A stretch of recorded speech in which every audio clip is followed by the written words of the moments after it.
Shalom kekasih-kekasih Tuhan yang diberkati. Selamat bertemu kembali di Suara Marturia. Hari ini tanggal 23 Februari 2024. Hari ini kita akan kembali merenungkan firman Tuhan. Dan firman Tuhan yang mengiringi kita hari ini terambil dari Kitab Kisah Para Rasul 8 ayat 4 sampai dengan ayatnya yang ke-25.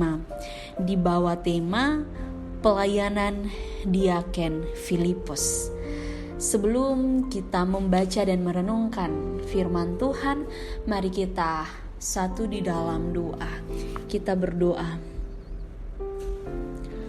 Allah Bapa Sang Sumber kehidupan kami, Bapa yang begitu mengasihi kami anak-anak-Mu, Bapa yang tidak pernah meninggalkan kami di dalam hidup kami.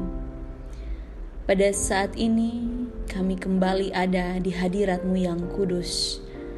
Kami akan membaca dan merenungkan firman kebenaran-Mu ya Bapa.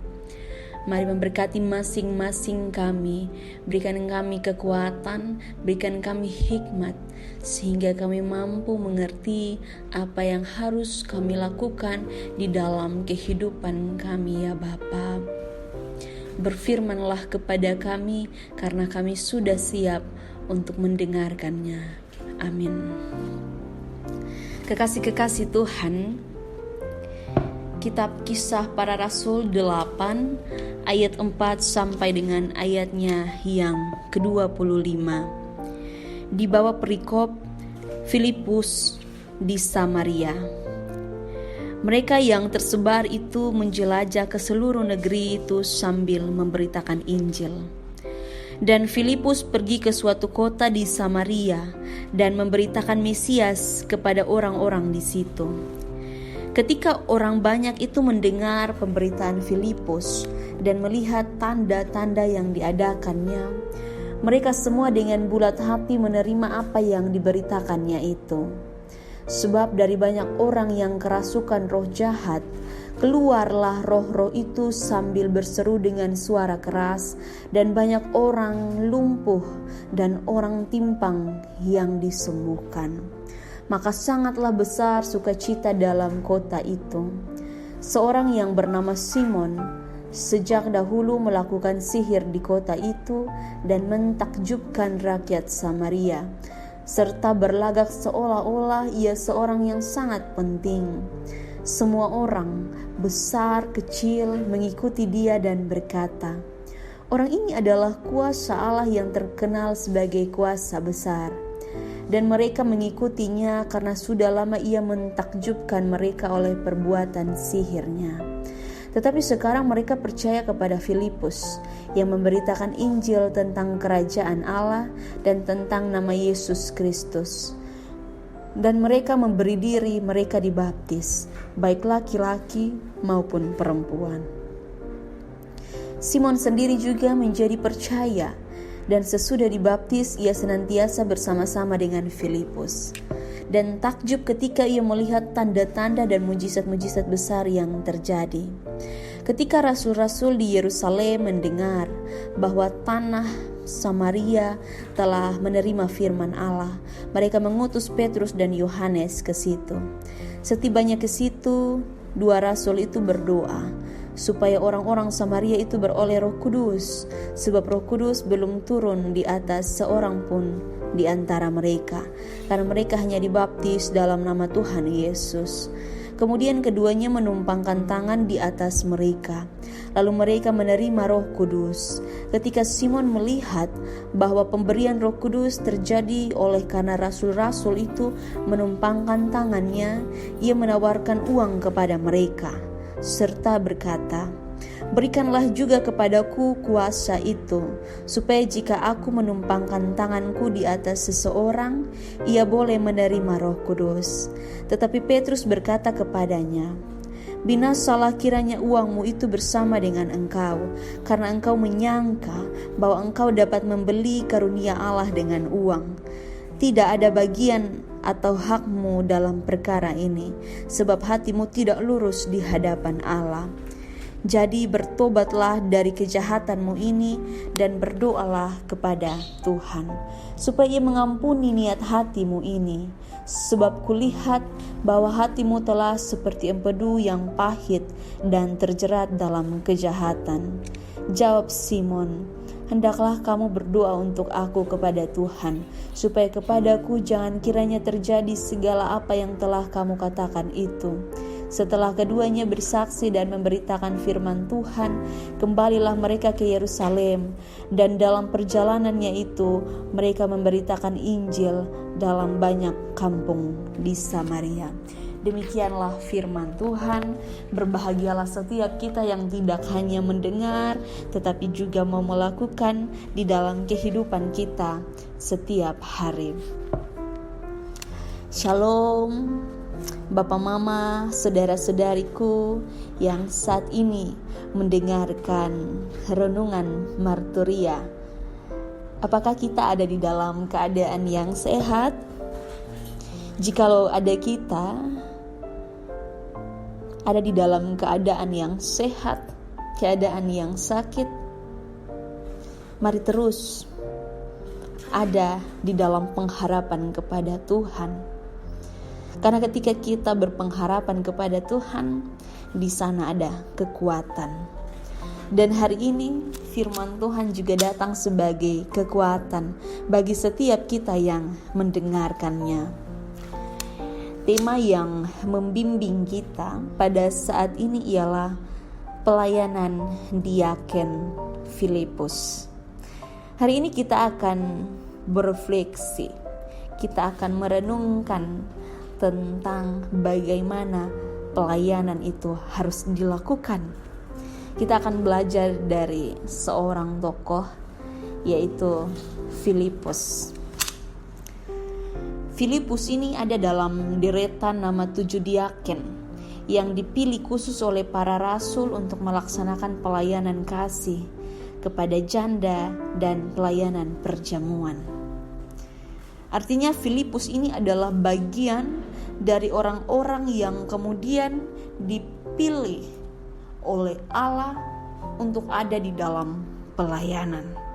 Karena Filipus ini adalah salah satu dari 7 diaken. 7 diaken yang harus melakukan pelayanan kepada para janda.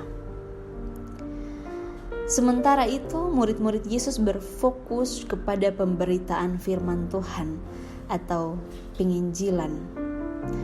Dan ketika melakukan pelayanan, ternyata tidak mudah, sangat tidak mudah.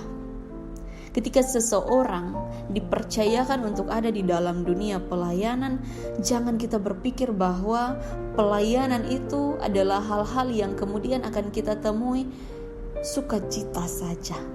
Tidak. Ketika kita diberikan tugas dan tanggung jawab, kita juga harus bersiap untuk ketika kita melakukan tugas dan tanggung jawab kita di dalam pelayanan. Di sana ada tantangan-tantangan yang kemudian akan kita hadapi. Begitu juga yang dihadapi oleh Filipus dan juga para rasul, bahkan murid-murid ini. Mereka mendapat tantangan yang sangat keras. Bahkan tantangan ini dihadapi mereka dari para pemimpin agama Yahudi. Mereka tidak suka. Mereka merasa cemburu ketika ada orang yang kemudian berpaling dari pandangan mereka. Mereka dilarang untuk melakukan penginjilan. Bahkan di dalam tantangan ini mereka menemui banyak sekali keganjalan-keganjalan ketika pelayanan itu dilakukan.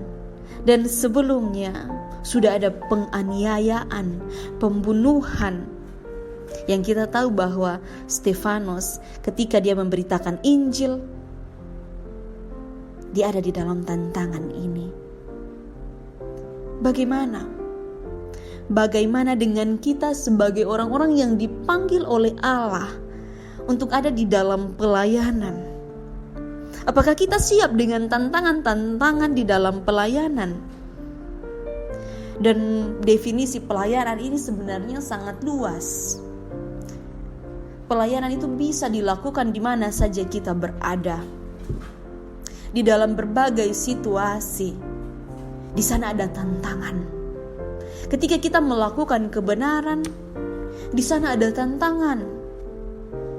Banyak yang bahkan tidak suka ketika kita melakukan yang benar. Yang benar menurut Allah belum tentu benar menurut manusia, sehingga tantangan-tantangan ini akan terus kita hadapi. Dan di dalam pembacaan kita, situasi tantangan ini yang kemudian menyebabkan para hamba Tuhan memutuskan keluar dari Yerusalem, termasuk Filipus. Mereka melanjutkan pemberitaan Injil di daerah-daerah lain di luar Yerusalem, bahkan sampai ke kota-kota di daerah Samaria. Walaupun Samaria dan Yudea ini saling bermusuhan, namun ini tidak menjadi persoalan bagi Tuhan. Bagi Tuhan Yesus untuk memberitakan Injil. Ini perintah dari Yesus. Mau ada tantangan atau tidak ada tantangan, pemberitaan Injil itu harus diberitakan. Jadi bagaimana kemudian ketika hari ini kita mendapat tantangan-tantangan yang berat, tantangan-tantangan yang kecil, kita bisa mengelolanya supaya kita tidak putus asa ketika kita ada di dalam tugas dan pelayanan kita. Banyak orang yang kemudian ketika dapat tantangan mau berhenti, tidak sanggup melakukannya. Karena apa? Tidak punya iman yang besar. Nyali untuk melayani tidak begitu besar. Kepercayaan kepada Tuhan bahwa Tuhan akan menuntun dan menyertai di dalam jalan-jalan pelayanan kita itu tidak dipandang, tidak dipegang di dalam kehidupan. Padahal pemberitaan Injil ini walaupun ada tantangan, Tuhan Yesus mau supaya tetap pemberitaan Injil itu tetap dilakukan. Dan penginjilan oleh diaken Filipus di Samaria ini mampu menarik banyak orang menjadi percaya. Jadi kita punya pelayanan ini sebenarnya tujuannya bagaimana supaya orang punya hidup itu berbalik kepada kehidupan yang baik. Jadi kalau misalnya banyak orang yang kehidupannya belum baik, belum berbalik kepada Allah, mari kita terus melakukan pelayanan. Bahkan luar biasanya di dalam bacaan kita, ada seorang yang bernama Simon. Dia ini tukang sihir. Tetapi kemudian karena penginjilan yang dilakukan oleh Filipus, dia memberi diri untuk dibaptis. Dan kembali lagi, dia tidak sungguh-sungguh bertobat. Ada hal-hal yang kemudian ingin diraihnya di dalam pilihan yang diambilnya ini. Ini bukan merupakan ciri orang-orang percaya. Bukan ciri-ciri orang-orang yang melakukan pelayanan dengan baik, orang-orang yang benar-benar menyerahkan diri kepada Allah. Mari kita merenungkan firman ini. Kita minta pimpinan Roh Kudus. Karena mau bagaimanapun, sesusah apapun kita menerima tantangan di dalam pelayanan, Roh Kudus akan bantu kita untuk kita tetap jadi orang-orang yang kuat. Kita melihat pelayanan itu sebagai tugas dan tanggung jawab yang harus kita selesaikan. Ini berita Injil kepada kita, dan ini tidak dapat dihalangi oleh kuasa apapun, karena kuasa Tuhan yang terus mengiringi kehidupan kita. Mau ketika hari ini kita ada berat hati dengan orang, kita ada iri hati, kita lagi benci karena banyak hal yang membuat kita sakit, mari kita minta pimpinan Tuhan supaya kita bisa lepas dari hal-hal yang seperti ini. Kiranya kuasa Roh Kudus terus hadir di dalam kehidupan kita, di mana saja kita berada, di rumah, di tengah-tengah masyarakat, di gereja, dan di mana saja kita berada. Mari terus menjadi berkat, melakukan pelayanan tanpa henti. Tuhan Yesus memberkati kita semua. Amin. Mari kita mensyukuri firman Tuhan. Tuhan Yesus yang begitu mengasihi kami, yang memberikan cinta kasih-Nya kepada kami, dan yang menebus kami dengan cinta itu. Terima kasih untuk segala sesuatu yang sudah kami terima. Biarlah apapun yang kami terima ini di dalam firman Tuhan yang begitu luar biasa dapat menggerakkan hati dan pikiran kami, bahkan perbuatan kami, sehingga ketika kami hidup sebagai orang-orang Kristen di dalam setiap tugas dan tanggung jawab kami, di dalam setiap kesibukan-kesibukan yang kami lakukan, ini semua boleh kami lakukan di dalam kesetiaan kepada Tuhan. Kami tidak akan meninggalkan pelayanan apapun yang menjadi tantangan kami. Kami tetap melakukannya di dalam kasih dan kesetiaan kepada Tuhan. Mari memberkati hidup dan kehidupan kami ya Bapa. Biarlah kehidupan kami terus menjadi berkat di mana saja kami berada. Ini doa dan harapan kami ya Bapa. Di dalam nama Tuhan Yesus Kristus kami sudah berdoa kepada Bapa di sorga. Amin. Terima kasih sudah mendengarkan suara Martoria pada hari ini. Kiranya kita terus diberkati dan menjadi berkat di mana saja kita berada. Shalom.